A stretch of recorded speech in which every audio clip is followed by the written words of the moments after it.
Imagínate, pasas años construyendo un imperio desde cero, logrando un éxito con el que pocos sueñan, pero aún así, para tu propia familia, eres invisible. Esta era la realidad de Bridget Carter, 38 años, una de las mentes más brillantes del mercado tecnológico. No solo creó aplicaciones que revolucionaron la productividad, sino que vendió una de ellas por millones. Pero a sus padres y a su hermana nada de eso les importaba. Hasta que una noche en un elegante restaurante de Boston cambió todo. Se suponía que sería el momento en que finalmente ganaría el respeto que siempre mereció.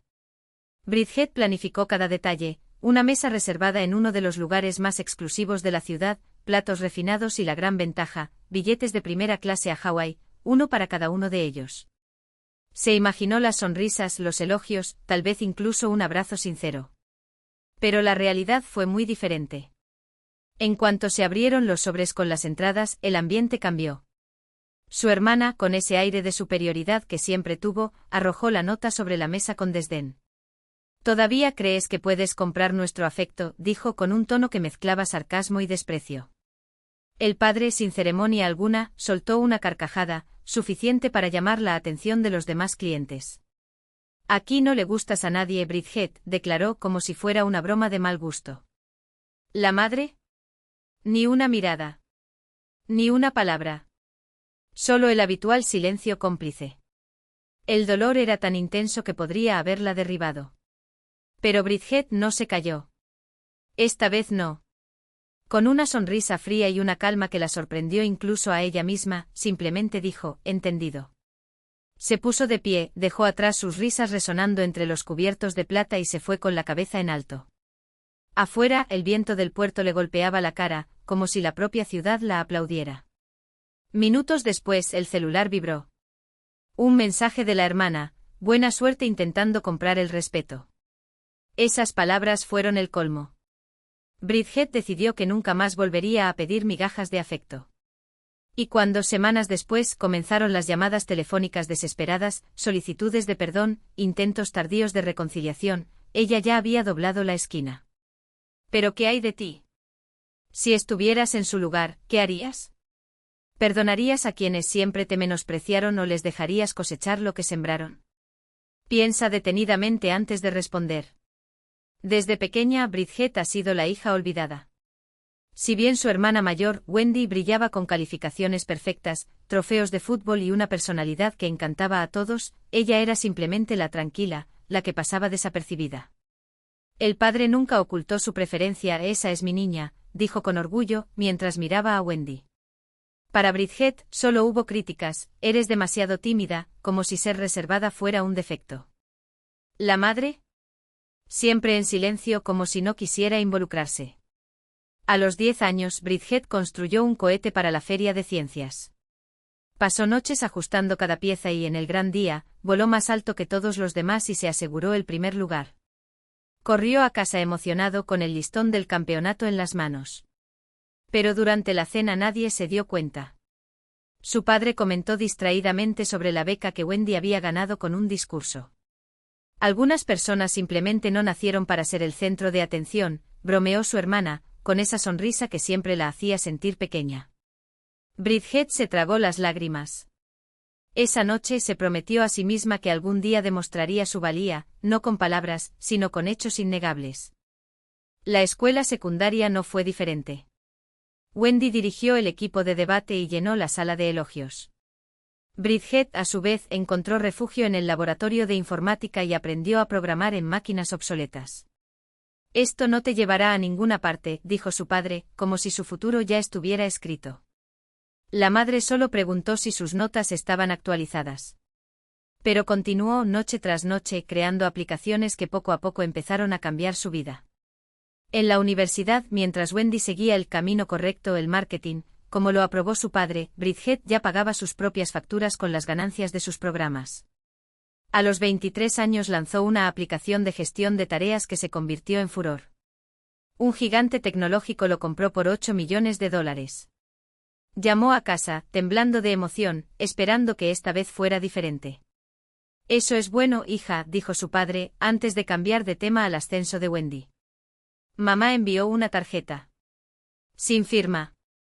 Wendy ni siquiera respondió.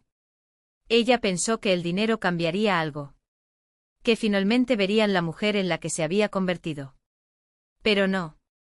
Para ellos, ella seguía siendo la chica tímida del rincón, no la emprendedora que construía imperios con líneas de código. Se mudó a Boston, fundó una startup y lanzó otra aplicación, esta vez una herramienta de productividad utilizada por millones. Su nombre apareció en revistas especializadas y habló en eventos internacionales. Los extraños la admiraban. ¿Tu familia? Ni siquiera le preguntó cómo estaba. En las cenas de Navidad, su padre solo tenía ojos para Wendy, interrogándola sobre campañas publicitarias y despachos de esquina. La madre sirvió el vino en silencio. Bridget, una vez más, era solo una sombra. Una vez mencionó un premio nacional de tecnología. Wendy se rió para cosas nerds. El padre pensó que era divertido. La madre miró hacia otro lado. Ella dejó de intentarlo. Cada uno de sus logros fue una respuesta silenciosa a sus dudas. Cada millón de usuarios, prueba de que se equivocaron. Pero en el fondo todavía anhelaba un gesto, una palabra, cualquier señal de que realmente la verían. Por eso planeó esa cena. Por eso invirtió tanto en esos billetes a Hawái. Pensó que por fin, algo grande haría que la miraran con otros ojos. Pero la vida tiene estas ironías. A veces hay que perderlo todo para ganarse a uno mismo. Y Bridget, después de años de doblegarse para encajar en el molde que nunca fue el suyo, finalmente comprende, algunas batallas no valen la pena.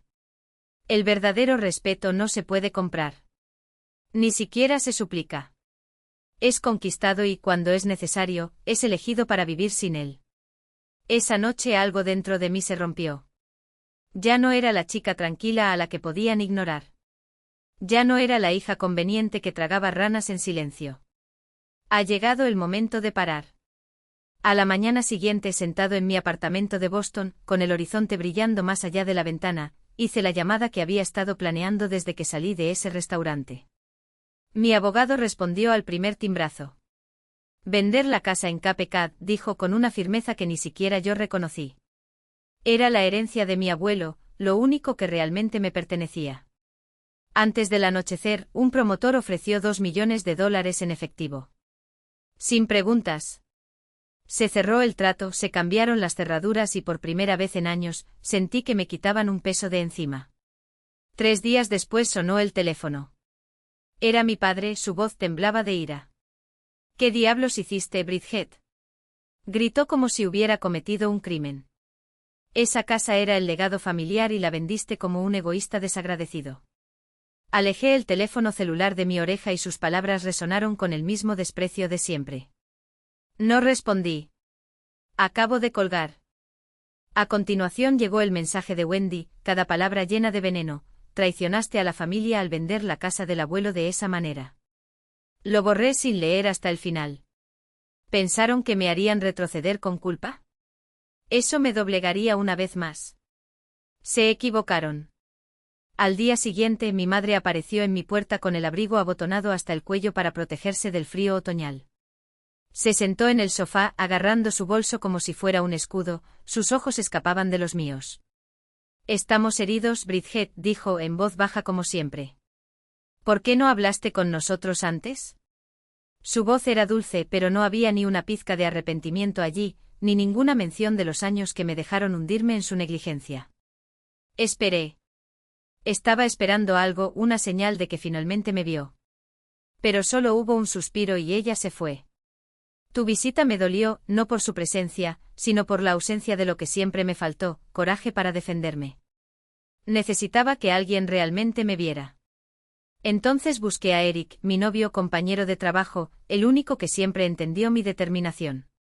Nos reunimos en un café tranquilo cerca de la oficina, el zumbido de las máquinas de café expreso llena el silencio. Le conté todo, la cena, los boletos, la forma en que mi familia me aplastó una vez más. Eric escuchó con sus ojos fijos en los míos sin interrumpir. Cuando terminé se inclinó hacia adelante. Los has apoyado económicamente durante años, ¿no? Asentí recordando el fondo familiar que había creado, para emergencias, para la universidad de los hijos de Wendy, para las facturas médicas de mis padres. Ha llegado el momento de cortar el cordón, afirmó con firmeza. No te merecen. Sus palabras dolieron, pero tenían sentido. Luego se acercó aún más en voz baja. ¿Has revisado el fondo últimamente? Él preguntó.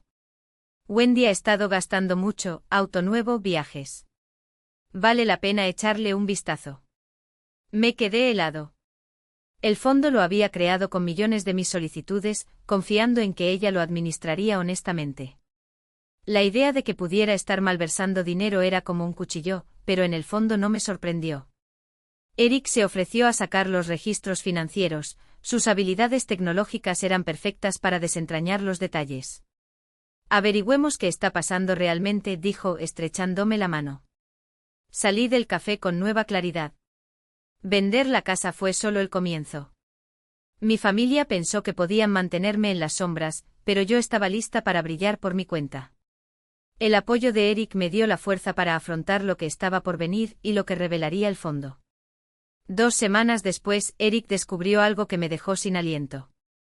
Sentado en su apartamento de Cambridge con el zumbido de su computadora portátil llenando el silencio, abrió los registros del fideicomiso familiar. Había depositado millones allí a lo largo de los años, creyendo que eso garantizaría la jubilación de mis padres y el futuro de los hijos de Wendy. Pero lo que sus ágiles dedos revelaron en la pantalla me revolvió el estómago. Wendy había malversado $500.000, invirtiéndolos todos en una startup fallida, una aplicación pretenciosa que prometía fama instantánea, rechazada incluso por los inversores de su propia agencia.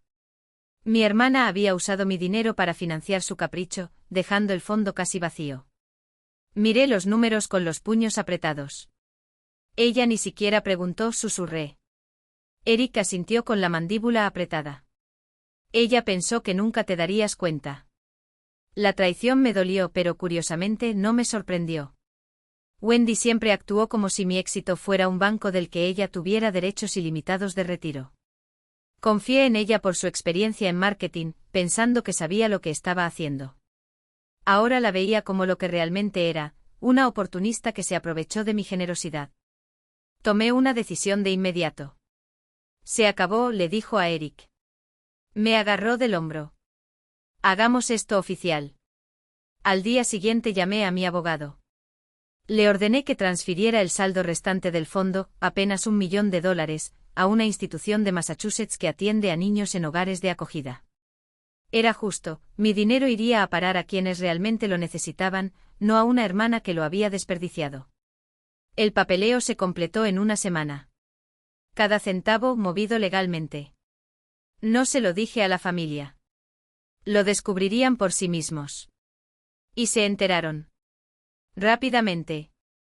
Un periódico económico de Boston publicó una historia que insinuaba una investigación sobre los negocios de la empresa Wendy's. El fracaso de su startup ahora era público y su nombre estaba asociado a inversiones irresponsables. Sus colegas hablaban en voz baja de ella durante los almuerzos y su reputación en el mundo de la publicidad se estaba desmoronando. No comencé la investigación. Pero tampoco la detuve. Había construido su castillo con mi dinero y ahora veía cómo se desmoronaban los muros. No me sentí culpable. Solo una satisfacción fría, casi ceremonial. Durante años me llamó traidor por vender la casa en Cape Cod. Ese era su karma. Una semana después, mi padre llamó con la voz llena de furia. Estás destruyendo esta familia, Bridget. Primero la casa, ahora esto de la caridad. Nos castiga sin motivo. Dejé que la llamada pasara al correo de voz. Sus acusaciones ya no tenían peso. Borré el mensaje, mi corazón más ligero de lo que había estado en años. A mi madre no le importaba. Su silencio era un dolor familiar, pero ya no busqué su validación. Wendy no envió ningún mensaje, probablemente estaba demasiado ocupada tratando de salvar su carrera. Esa noche Eric y yo nos reunimos en mi apartamento con papeles esparcidos sobre la mesa del comedor. Comenzamos a trazar mi futuro financiero, decididos a proteger lo que había construido. Mis aplicaciones habían generado $8 millones a lo largo de los años, pero había sido negligente y había dejado que las obligaciones familiares me agotaran. Eric sugirió un nuevo fideicomiso, esta vez bajo mi control absoluto, sin acceso para Wendy, sin interferencia de mis padres. Cierra todo con llave, dijo, rodeando los números con su bolígrafo. Cuentas en el extranjero, inversiones privadas. Manténganse fuera de su alcance. Asentí. Su pragmática me ancló. Pasamos horas redactando planes, bienes raíces en Boston, acciones tecnológicas, un pequeño fondo para nuevas empresas locales. Cada paso fue un acto de reexistencia. No estaba simplemente cortando lazos con mi familia. Estaba construyendo una fortaleza en torno a mi futuro. El apoyo de Eric fue inquebrantable, su fe en mí contrastaba marcadamente con la familia que siempre me menospreciaba. Mientras trabajábamos, me di cuenta de que había pasado años intentando demostrar mi valía ante las personas equivocadas. La transferencia del fondo, la caída de Wendy, la furia feudal de mi padre. Todo confirmó lo que ya sabía desde aquella cena. No necesitaba su aprobación. Yo tenía el mío. El otoño trajo más tormentas de las que imaginaba. Mi padre contrató a un abogado para que me demandara por la casa de Cape Cod, acusándome de robar un activo familiar. La demanda llegó a mi escritorio en un sobre grueso, lleno de vagas acusaciones sobre un supuesto deber familiar violado. No me sentí conmocionado. El testamento de mi abuelo, tutelado y autenticado ante notario, lo dejaba claro, yo era el único propietario. Me reuní con mi abogada en su oficina en el centro de Boston, el horizonte de la ciudad se recortaba contra el cielo otoñal. Hojeó los documentos mientras su bolígrafo golpeaba rítmicamente la mesa. Eso no tiene fundamento, dijo sin levantar la vista. La casa era tuya para venderla. El caso se prolongó durante semanas, pero el juez lo desestimó en una sola audiencia. El abogado de mi padre no tenía pruebas, solo bla bla bla legal. Salí de la sala con la sensación de que a cada paso, el peso de su desesperanza se disipaba en el aire. Luego vino el siguiente movimiento de Wendy. Fue una noche cualquiera cuando, revisando las noticias de mi teléfono celular, encontré una publicación suya en una página de la comunidad de Boston. Bridget Carter, la hermana ambiciosa que vendió el legado familiar por dinero en red, una estafadora que robó nuestra herencia para enriquecerse. Había marcado a conocidos mutuos, asegurando que la mentira se extendiera como la pólvora. Hasta la mañana siguiente, primos con los que no había hablado en años me enviaron mensajes vacilantes, ¿es verdad? Los tíos y tías dejaron de llamar por completo, su silencio fue más sonoro que las acusaciones de Wendy. Cada palabra dolía, no por la calumnia, sino por el recuerdo de la familia que durante décadas había tratado de complacer. Pero no respondí. Hace mucho que aprendí que alimentar su fuego con el mío solo lo haría más voraz. Mientras tanto, la investigación financiera sobre Wendy cobró impulso. Los contactos de Eric en el mundo de la tecnología alertaron a un auditor local, que profundizó en los registros del fideicomiso familiar. Encontraron mucho más que los $500,000 que había desviado a su fallida startup. Hubo pagos por bolsos de diseñador, un BMW alquilado e incluso un alquiler vacacional en Nantucket. La evidencia fue abrumadora. Un organismo de control estatal abrió un proceso formal. Los blogs de negocios de Boston comenzaron a citarla y cuestionar su ética. Su empresa de publicidad emitió un comunicado desmarcándose y circularon rumores de su dimisión. La imagen cuidadosamente construida de Wendy como una astuta mujer de negocios se estaba desmoronando, y no moví un dedo para detenerlo. La familia extendida comenzó a hacer preguntas. Mi prima Laura llamó con la voz temblorosa, ¿es cierto lo que dicen de Wendy? Me limité a los hechos, dejando que la verdad hablara por sí sola. Pronto tíos, tías y parientes lejanos empezaron a mirar a mi padre y a Wendy con sospecha. Las cenas familiares, antes dominadas por su encanto, se volvieron tensas. Mi madre, como siempre, guardó silencio, pero supe por Laura que había dejado de defender a Wendy en las reuniones. La frágil unidad de la familia se resquebrajó bajo el peso de las mentiras de Wendy. No sentí ninguna satisfacción, solo un dolor sordo por las conexiones que alguna vez soñé arreglar. La herida de sus palabras todavía ardía, pero me negué a unirme a la lucha. Ella quiere que te defiendas, me dijo Eric una tarde, mientras revolvía el café en un café junto al mar, mientras el sol de septiembre brillaba en el agua. No le des el escenario. Como siempre, tus palabras me anclaron. En lugar de publicar desmentidos o llamar a familiares para explicarles, me concentré en lo que importaba. Mi empresa de tecnología estaba despegando, estaban llegando nuevos contratos y había lanzado una fundación para financiar la educación STEM para los niños locales. Los rumores de Wendy no podían tocar eso. Estaba construyendo algo real. Algo mío. Cuando salimos del café, sentí un alivio inesperado. El ruido de sus acusaciones se disipó, amortiguado por la certeza que había encontrado en mí mismo. Hasta que una noche de invierno un correo electrónico lo cambió todo.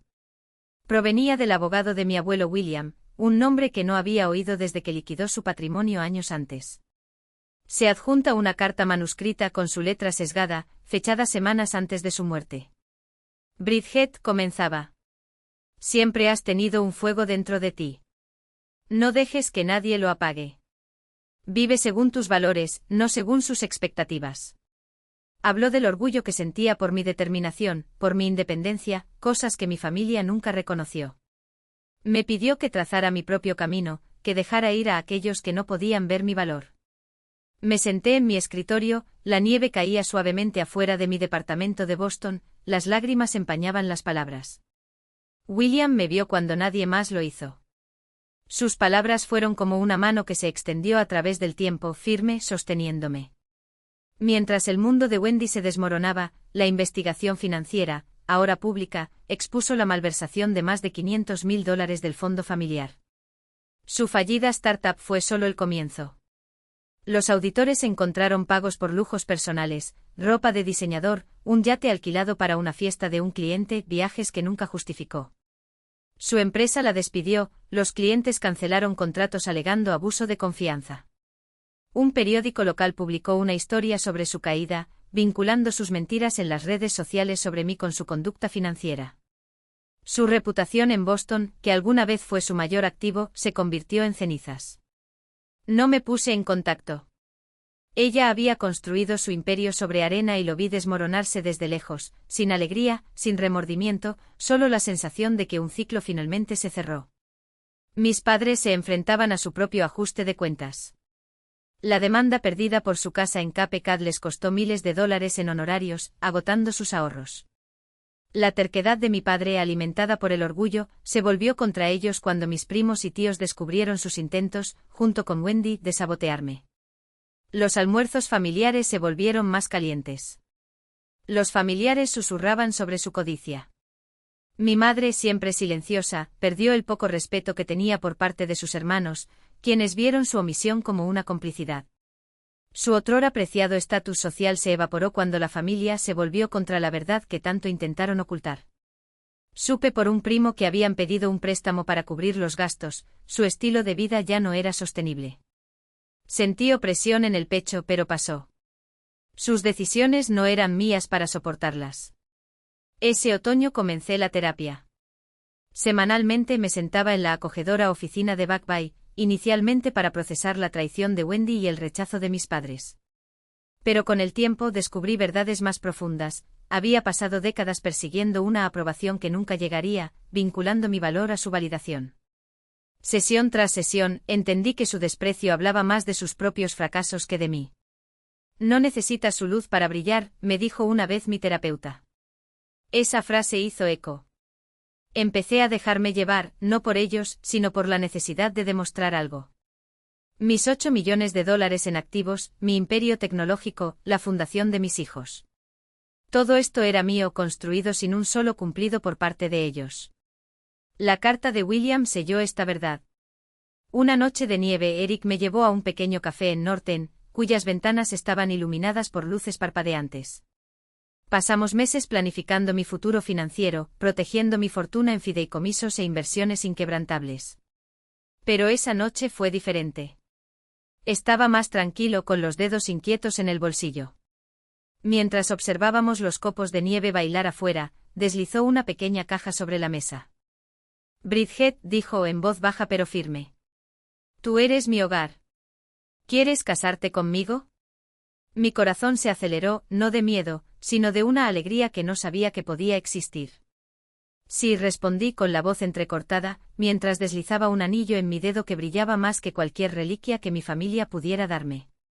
El sencillo anillo de diamantes en mi dedo brillaba a la suave luz del café, discreto pero innegable, como la certeza que ahora palpitaba dentro de mí. Los clientes de los alrededores aplaudieron y sus sonrisas genuinas calentaron el aire más que cualquier chimenea. Era exactamente lo opuesto a esa mesa fría, donde el silencio de mi familia pesaba más que cualquier palabra. Por primera vez me sentí visto. No por la empresa que construí, no por los números que justificaban mi existencia ante sus ojos, sino por quién era yo cuando nadie me miraba. ¿Por quién elegí ser? Ese sí no fue solo para Eric. Fue para mí. Un punto final en una vida escrita en las expectativas de otras personas y el comienzo de un capítulo donde yo mismo sostuve la pluma. Un año después de esa cena que debería haber sido mi perdición, estaba vestida de blanco en una pequeña iglesia de Boston.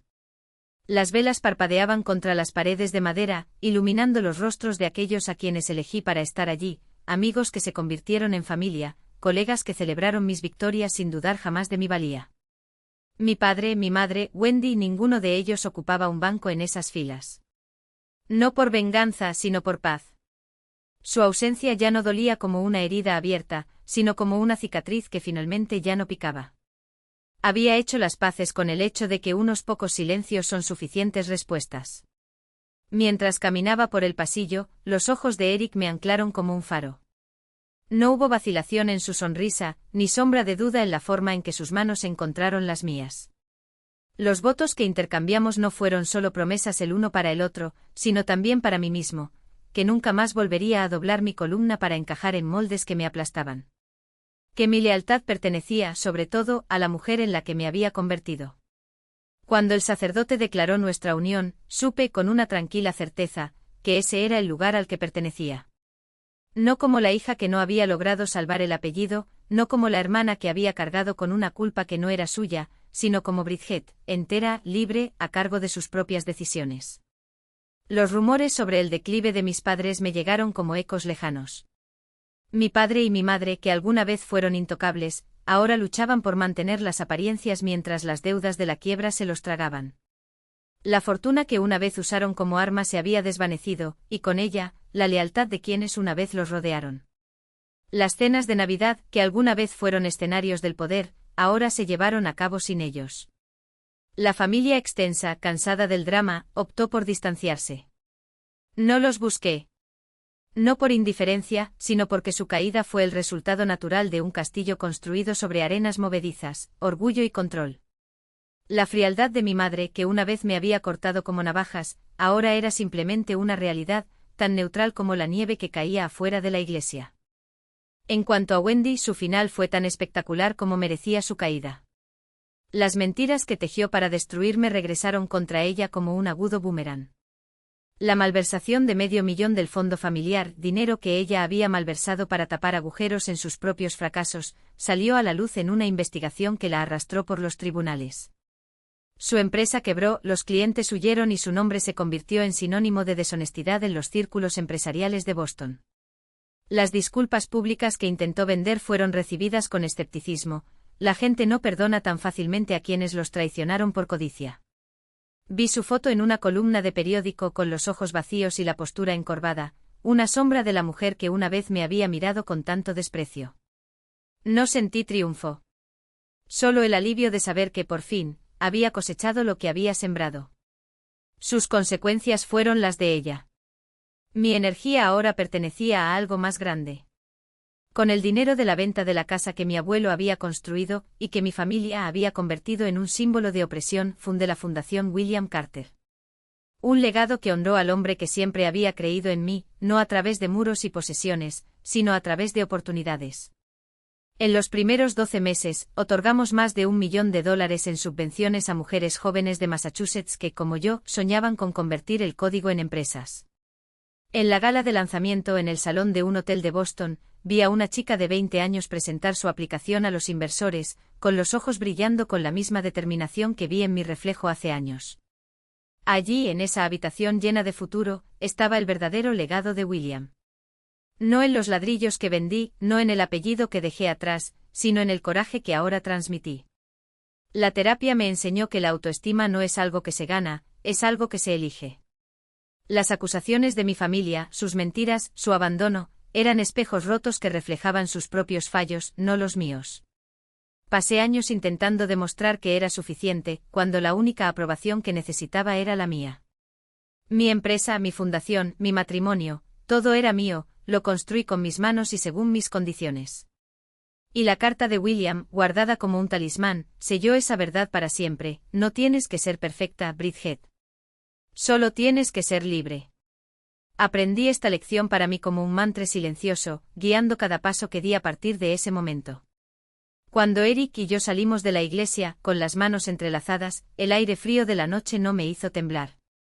Por primera vez el futuro se extendía ante nosotros sin la sombra de mi pasado. Cortar los lazos con mi familia no fue un acto de ira, sino de claridad. Eligieron su camino, un callejón sin salida pavimentado de orgullo e ilusiones. Elegí la mía, amplia, iluminada, llena de posibilidades que no dependían del perdón ni de la comprensión de nadie. En el auto camino a la recepción, la risa de Eric llenó el espacio entre nosotros, ligera como el viento que soplaba a través de las ventanas. Por primera vez entendí que la felicidad no es un premio que se puede ganar. Eso fue lo que pasó cuando finalmente dejaste de pedir permiso para ser quien siempre debiste ser.